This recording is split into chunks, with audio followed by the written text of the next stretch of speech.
Hello everyone, welcome to Siri talks 139. ముందుగా మన ఛానల్ని ఫస్ట్ టైం చూస్తున్న వాళ్ళు సబ్స్క్రైబ్ చేసుకోవడం మర్చిపోకండి. అలాగే వీడియోని లైక్ చేసి షేర్ చేయండి.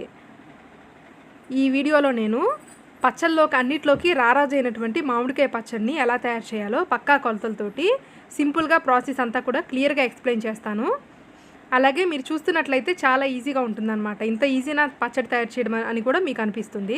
ఇంకేమాత్రం ఆలస్యం చేయకుండా వీడియోలోకి వెళ్ళినట్లయితే, ముందుగా మామిడికాయ పచ్చడి తయారు చేయాలంటే బాగా పులుపుగా ఉన్నటువంటి పచ్చడి మామిడికాయలు తీసుకోవాలి.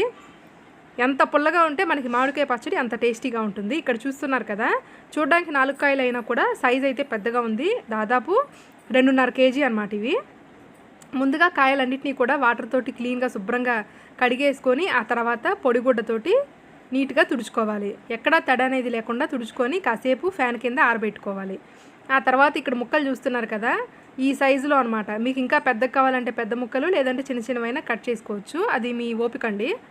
ఈ విధంగా ముక్కలన్నింటినీ టెంక వచ్చేలాగా కట్ చేసుకోవాలి. టెంక లేకపోతే ముక్క అనేది మెత్తబడి బాగోదన్నమాట. అలాగే ఇక్కడ ఆవాలు చూస్తున్నారు కదా, ఆవాలు అలాగే కల్లుప్పు రెండింటినీ కూడా ఎండబెట్టుకోవాలి. ఇక్కడ క్వాంటిటీ వచ్చేసి 1/2 కేజీ అనమాట. 1/2 కేజీ కల్లుప్పు, రాళ్ళుప్పు అంటారు కదండి, అలా 1/2 కేజీ కల్లుప్పు తీసుకోవాలి. అలాగే ఆవాలు వచ్చేసి 1/4 కేజీ తీసుకోవాలి. ముందుగా ఎండలో ఒక 1/2 గంట సేపు నానబెట్టుకుంటే నీట్గా ఉంటుందన్నమాట మనకి. ఇక్కడ ఆవాల్ని ఎండబెట్టుకున్న తర్వాత మిక్సీలో వేసుకొని బాగా మెత్తగా పౌడర్ చేసుకోవాలి. ఆ తర్వాత కల్లుప్పును కూడా మిక్సీలో వేసుకొని పౌడర్ చేసుకోవాలి. ఇక్కడ చూస్తున్నారు కదా, టెంక్ అంతా కూడా పక్కన జీడి, లోపల ఉన్న జీడి అంతా కూడా అవతల పడేసాము. ఇక కల్లుప్పు అంతా కూడా బాగా నీట్గా రెడీ చేసుకొని పౌడర్ని, ఆ పౌడర్ అంతటినీ కూడా ఒక బేషన్లో వేసుకోవాలి. ఎప్పుడైనా ఇట్లాంటి ఊరగాయ పచ్చళ్ళు చేసుకునేటప్పుడు బేషన్లో వేసుకొని కలుపుకుంటేనే నీట్గా ఉంటుంది. ఇప్పుడు ఇందులో నేను 1/2 కేజీ పౌడర్ చేసుకున్నటువంటి కల్లుప్పు, అలాగే ఒక 1/4 కేజీ ఆవపిండి పౌడర్, అలాగే మెంతుల్ని కూడా ఆయిల్ లేకుండా వేయించుకోవాలి. జస్ట్ ఒక 2 స్పూన్లు అయితే మెజర్మెంట్ సరిపోతుందన్నమాట. 2 స్పూన్ల పౌడర్, మెంతిపిండి పౌడర్ వేసుకోవాలి. ఇప్పుడు ఇందులో అసలు సిసలైనటువంటి గొడ్డుగారం అనమాట. గొడ్డుగారం ఎంత యాడ్ చేసుకోవాలంటే దాదాపు 1/2 కేజీ వరకు గొడ్డుగారం యాడ్ చేసుకోవాలి. అప్పటికప్పుడు పట్టించినటువంటి కొత్త కారం అయితే చాలా టేస్టీగా ఉంటుంది. ఇక్కడ చూస్తున్నారు కదా, ఈ మొత్తాన్ని కూడా ఒకసారి స్పూన్ తోటి బాగా కలుపుకోవాలి. ముందు స్పూన్తో కలిపేసుకొని ఆ తర్వాత ఎక్కడ ఉండలు లేకుండా చేత్తో ఇట్లా ప్రెస్ చేసుకున్నట్లయితే మొత్తం మెల్ట్ అయిపోతుంది. కాకపోతే ఇక్కడ ఒక చిన్నదండి టిప్ అనమాట. అదేంటంటే, మీరు ఇలాంటి పచ్చళ్ళన్నీ కారాలన్నీ వేసి కలిపేటప్పుడు ఫ్యాన్ అది వేసుకోకుండా చూసుకోండి, లేకపోతే ఆ పౌడర్ అంతా ఎగిరి కళ్ళల్లో పడి కొంచెం సఫర్ అవుతారు. నెక్స్ట్ ఆయిల్ యాడ్ చేసుకోవాలి. ముక్కల్ని ముందుగా ఆయిల్లో ముంచుకొని యాడ్ చేసుకుంటే బాగుంటుంది. సన్ఫ్లవర్ ఆయిల్ ఇలా కాకుండా మామూలుగా శనగ నూనె ఇవి ఉంటాయి కదండి, అవి వేసుకుంటే బాగుంటుంది అనమాట. పచ్చళ్ళకి టేస్ట్ వస్తుంది. ముందుగా మనం కట్ చేసుకున్న ముక్కలన్నింటినీ కూడా ఈ విధంగా ఆయిల్లో డిప్ చేసుకొని ఒక గరిటెతోటి తీసుకొని ఇందాక బేషన్లో పౌడర్స్ అన్నీ వేసుకున్నాం కదా, అందులో వేసుకోవాలి.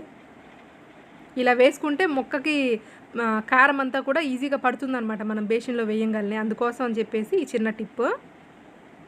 ఈ విధంగా మొత్తం వేసుకొని ఒకసారి బాగా కలిపేసుకోవాలండి. ఇక్కడ ఆయిల్ ఎంత తీసుకోవాలంటే శనగ నూనె క్వాంటిటీ వచ్చేసి 1.5 కేజీ అనమాట. అంటే చాలామంది ముక్క మునిగే వరకే అంటారు. ఆ మెజర్మెంట్ తెలియని వాళ్ళ కోసం ఈజీగా ఉంటుంది అని చెప్పేసి నేను మెజర్మెంట్ చెప్తున్నాను. 1.5 కేజీ ఆయిల్ అయితే యాడ్ చేసుకోవాలి.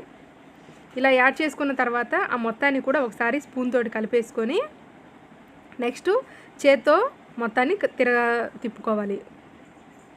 ఇక్కడ చూస్తున్నారు కదా, మొత్తాన్ని గరిటెతోటి ఎలా తిప్పుతున్నామో. లోపల ఇలా తిప్పుతూ ఉన్నప్పుడు పొడిగా ఉన్నటువంటి లోపల ఉన్న కారం అంతా కూడా కలిసిపోతుంది అన్నమాట. మనం ఎప్పుడైనా పికిల్స్ పెట్టుకున్న తర్వాత ఒక వారం పాటు బయట ఉంచి ఆ తర్వాత ఫ్రిడ్జ్లో పెట్టుకున్నట్లయితే 1 ఇయర్ పాటు నిల్వ ఉంటుందండి. అలాగే కలర్ అనేది ఎప్పుడు కూడా షేడ్ అవ్వకుండా బాగా రెడ్గా ఉంటుంది. ఎప్పుడు కావాలంటే అప్పుడు మనం టేస్టీగా బాగా రెడ్ కలర్లో ఉంటే మనకి టెంప్టింగ్గా కూడా ఉంటుందన్నమాట. వేడివేడి అన్నంలో ఇలా కలుపుకొని తింటుంటే మాకైతే ఈ పచ్చడి కలిపేటప్పుడే అబ్బా భలే ఉంది, అప్పుడే తినేద్దామన్నంత ఫీలింగ్ అయితే వచ్చేసింది. ఇంక ఈ విధంగా మేమైతే మొత్తం కలిపేసామండి. చాలా రెడ్గా ఉందన్నమాట అసలు.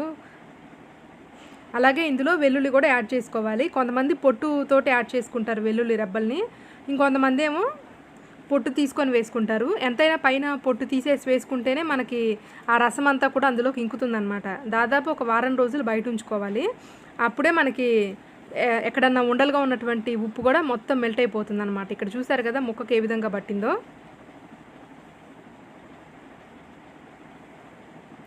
ఇంకొంతమంది ఏం చేస్తారంటే కల్లుప్పుని మిక్సీ వేసుకోకుండా డైరెక్ట్గా రాళ్ళుగా ఉన్న ఉప్పును అట్లాగనే వేసేస్తారు. దానివల్ల ఏమవుతుందంటే ఒక్కోసారి ప్రాపర్గా కలుస్తుంది, మనం తిప్పేటప్పుడు ఒక్కోసారి కలవదు. ఇంకా దానివల్ల లాస్ట్కి వచ్చినాక పచ్చడంతా కూడా అడుగున ఉప్పుగా తగులుతూ ఉంటుందన్నమాట. అంతా కష్టపడి చేసుకున్నా కూడా మన ప్రాసెస్ అంతా వేస్ట్ అయిపోతుంది. అందుకని మనం పౌడర్ చేసుకుంటే చాలా ఈజీగా ఉంటుంది. ఇలా మొత్తం కలిపేసుకున్న తర్వాత ఇందులో మిగిలిన ఆయిల్ కూడా యాడ్ చేసుకోవాలి. ఇందాక కేజీంబావు ఆయిల్ కలపాలి అన్నాను కదా, ఆల్మోస్ట్ ఇందాకైతే నేను ఒక అర కేజీ వరకు ఆయిల్ యాడ్ చేశాను. ఇప్పుడు రిమైనింగ్ ఆయిల్ మొత్తం కూడా యాడ్ చేస్తున్నాను. దాదాపు ఇంకా కేజీంబావు ఆయిల్ వేసి కలిపేశాను.